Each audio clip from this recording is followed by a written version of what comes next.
നമസ്കാരം, ഏവർക്കും മന്ത്രാക്ഷരിയിലേക്ക് സ്വാഗതം. എന്താണ് ബ്രഹ്മമുഹൂർത്തം? ബ്രഹ്മമുഹൂർത്തത്തിൽ എഴുന്നേറ്റാലുള്ള ഗുണങ്ങളും അതിൻ്റെ പ്രാധാന്യത്തെക്കുറിച്ചുമുള്ള വിശദമായ ഒരു വീഡിയോ ഞാൻ കഴിഞ്ഞ ദിവസം ഇട്ടിട്ടുണ്ട്. കാണാത്തവർ ആ വീഡിയോ കണ്ടതിനു ശേഷം ഇത് കാണുന്നതായിരിക്കും നല്ലത്. ഇന്ന് ബ്രഹ്മമുഹൂർത്ത വിളക്കിനെ പറ്റിയാണ് പറയുന്നത്. അതായത് ബ്രഹ്മമുഹൂർത്തം എന്നത് ബ്രഹ്മത്തെ സംബന്ധിച്ചത് ദൈവത്തിൻ്റെ സമയമെന്നാണ്. ഹൈന്ദവാചാരത്തിൻ്റെ ഒരു ഭാഗമാണിത്. ഈ സമയത്ത് ചെയ്യുന്ന പൂജയ്ക്കും പ്രാർത്ഥനയ്ക്കും ഇരട്ടി ഫലമാണ്. അതുകൊണ്ടാണ് വീട്ടിൽ ഏതൊരാളും ബ്രഹ്മമുഹൂർത്തത്തിൽ എഴുന്നേറ്റ് വിളക്ക് കൊളുത്തി പ്രാർത്ഥിച്ച് ദിവസം ആരംഭിക്കുന്നുവോ അവർക്ക് സർവൈശ്വര്യങ്ങളും അഭിവൃദ്ധിയും കൈവരിക്കാൻ സാധിക്കും എന്നത് നിശ്ചയമായ കാര്യമാണ്. ഏത് ആഗ്രഹമാണോ സങ്കല്പിച്ച് 48 ദിവസം ബ്രഹ്മമുഹൂർത്ത വിളക്ക് തെളിയിക്കുന്നത് അവർക്ക് മേൽക്കുമേൽ അഭിവൃദ്ധി ഉണ്ടാകുമെന്നതും നിശ്ചയമാണ്. മനസ്സിനെയും ശരീരത്തിനെയും ഒരുപോലെ സന്തോഷമുളവാക്കുന്ന, ഇതുവരെ അനുഭവിച്ചറിയാത്ത ആനന്ദവും അഭിവൃദ്ധിയും നൽകുന്നു. അപ്പോഴുണ്ടാകുന്ന ആ പോസിറ്റീവ് എനർജി അനുഭവിച്ചു തന്നെ അറിയണം.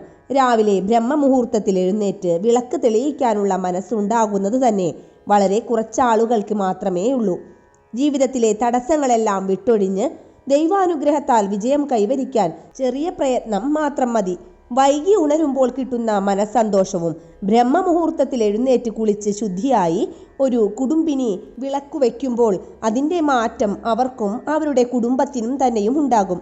തുടർച്ചയായി 48 ദിവസമോ 21 ദിവസമോ സങ്കല്പപ്രകാരം അത് ചെയ്യാം. മനുഷ്യന് ഉണ്ടാകുന്ന ഒരാഗ്രഹം നിവർത്തിച്ചു കഴിയുമ്പോൾ അടുത്ത ആഗ്രഹം ഉണ്ടാകും. അടുത്ത 2 ദിവസത്തിനു ശേഷം വീണ്ടും ബ്രഹ്മമുഹൂർത്ത വിളക്ക് തെളിയിക്കാം.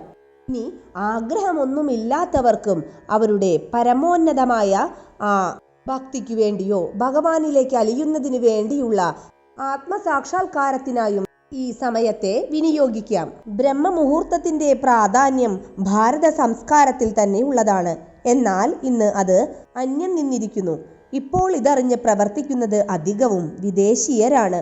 ഇത്രയും സംസ്കാര സമ്പന്നമായ ഭാരത രാഷ്ട്രത്തിൽ സകല സംസ്കാരങ്ങളും ചിട്ടകളും വിദേശികൾ അവരുടെ ജീവിതത്തിൽ അനുവർത്തിച്ചു പോരുന്നു. ബ്രഹ്മമുഹൂർത്തത്തിൽ എഴുന്നേൽക്കാൻ കഴിയുക എന്നത് വളരെ വിഷമമേറിയ കാര്യമായി പലരും ചിന്തിക്കുന്നു. എന്നാൽ സൂര്യൻ അസ്തമിച്ചു കഴിഞ്ഞാൽ പിന്നെ അധികം വൈകാതെ കിടക്കുകയും ബ്രഹ്മമുഹൂർത്തത്തിൽ ഉണരുന്ന ശീലവുമായിരുന്നു നമ്മുടെ പൂർവികർക്ക് ഉണ്ടായിരുന്നത്. ഋഷികളും യോഗികളും ഇന്നും അത് തുടരുന്നു. സാധാരണക്കാരനായ ഒരു മനുഷ്യന്, ഏത് ജീവിത നിലവാരത്തിലുള്ളവനുമാകട്ടെ, ഇത് തീർച്ചയായും ചെയ്തു നോക്കൂ. മാറ്റങ്ങൾ അനുഭവിച്ചറിയാൻ സാധിക്കും. കൈവിട്ടുപോയ ജീവിതത്തെ തിരിച്ചുപിടിക്കാൻ സാധിക്കും. ഇതുറപ്പാണ്. ഒന്നൊന്നായുള്ള ആഗ്രഹ നിവൃത്തി ഉണ്ടാക്കാനും ജീവിതത്തിലെ ഇരുട്ട് നീങ്ങി വെളിച്ചം വരാനും ആരോഗ്യവും ആത്മശാന്തിയും കൈവരിക്കാനും കഴിയും. ഗൃഹത്തിൽ ലക്ഷ്മിവാസം ഉണ്ടാകുകയും പ്രതിസന്ധികൾ ഒന്നൊന്നായി തീർന്ന് മെച്ചപ്പെട്ട ജീവിതം ഉണ്ടാവുകയും ചെയ്യും. ബ്രഹ്മമുഹൂർത്ത വിളക്ക് കൊളുത്താൻ പ്രത്യേകിച്ച് സ്ഥലത്തിൻ്റെ ഒരു പ്രശ്നം വരുന്നില്ല. അടുക്കളയിലും കൊളുത്തിവെക്കാം. ഹാളിലായാലും കുഴപ്പമില്ല. പൂജാമുറിയിലും ആവാം. കിഴക്കോട്ട് ദർശനമായി 5 ചിരാതിലായി വിളക്ക് തെളിയിക്കാം. വൃത്തിയും ശുദ്ധിയുമായിരിക്കുന്ന എവിടെ വേണമെങ്കിലും തെളിയിക്കാവുന്നതാണ്. കിടപ്പുമുറിയിൽ ദീപം തെളിയിക്കാൻ പാടില്ല.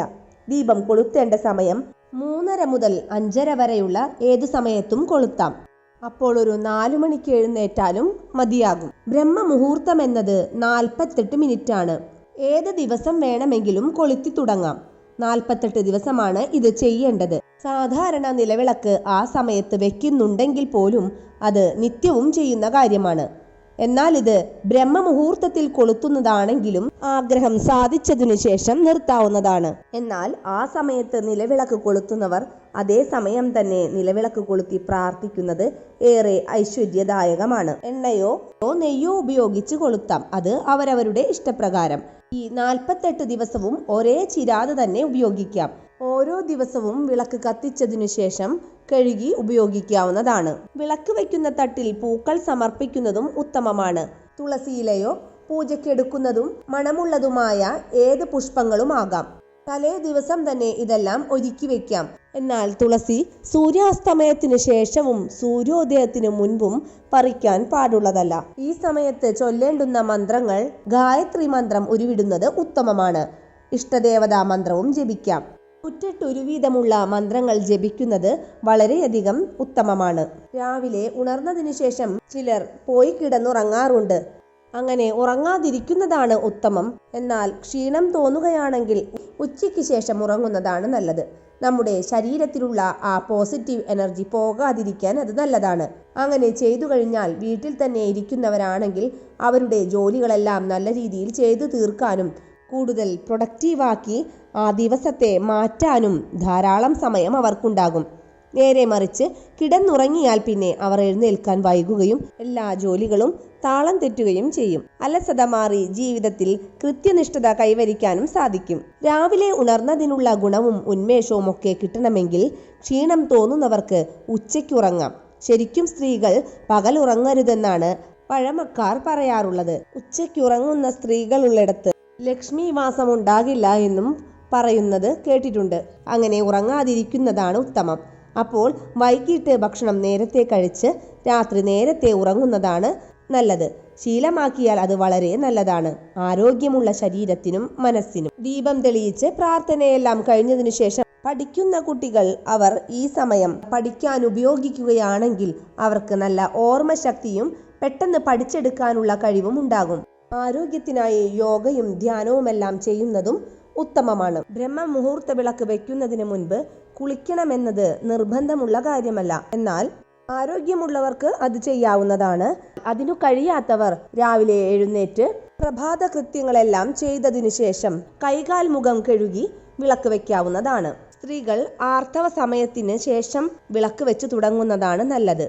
അങ്ങനെയാണെങ്കിൽ അവർക്ക് കുറച്ചധികം ദിവസം അടുപ്പിച്ച് ചെയ്യാൻ സാധിക്കും. ഇനി അതിനിടയിൽ ആർത്തവം വരികയാണെങ്കിൽ ആർത്തവത്തിന് 7 ദിവസത്തിനു ശേഷം വിളക്ക് വയ്ക്കാം. പഞ്ചഭൂതങ്ങളുടെയും അനുഗ്രഹം ഈ വിളക്ക് വയ്ക്കുന്നത് മൂലം ഉണ്ടാകുമെന്നും ഈ പ്രപഞ്ചം തന്നെ നമുക്കായി നമ്മുടെ ആഗ്രഹങ്ങളെല്ലാം സാധിച്ചു നൽകുമെന്നുമാണ് വിശ്വാസം. എന്നെ ശ്രവിക്കുന്ന ഏവരുടെയും ആഗ്രഹങ്ങൾ സാധിക്കുകയും എല്ലാവരുടെയും ജീവിതത്തിൽ ഉയർച്ചയുണ്ടാവുകയും നമ്മുടെ പൂർവികർ ആചരിച്ചു പോന്ന സംസ്കാരങ്ങളെ ഉണർത്തുന്നതിനും നാമും പിന്തുടർന്ന് നല്ലൊരു ഐശ്വര്യപൂർണമായ ജീവിതം ഏവർക്കും ഉണ്ടാകട്ടെ എന്ന് ആശംസിച്ചുകൊണ്ട് നിർത്തുന്നു.